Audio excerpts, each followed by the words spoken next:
اگر آپ کی وجہ سے کوئی رو رہا ہے اور آپ روزہ رکھ کر بیٹھے ہیں، اگر آپ کی وجہ سے کوئی دکھوں میں مبتلا ہے،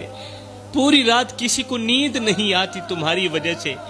اور آپ رمضان کے استقبال کے لیے کھڑے ہیں، افطار کے انتظار میں بیٹھے ہیں، تو میرے بھائیو یاد رکھو، گناہوں میں سب سے بڑا گناہ کسی کا دل توڑنا ہے۔ گناہوں میں سب سے بڑا گناہ کسی کا دل توڑنا ہے،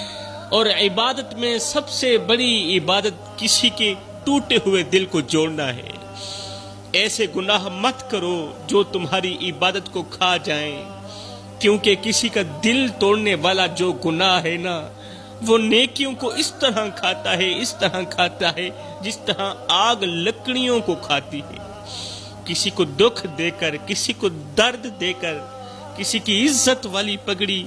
خاک میں ملا کے تجھے کیا لگتا ہے کہ تو ساری زندگی ایسے ہی مسکراتا رہے گا؟ نہ بندے نہ،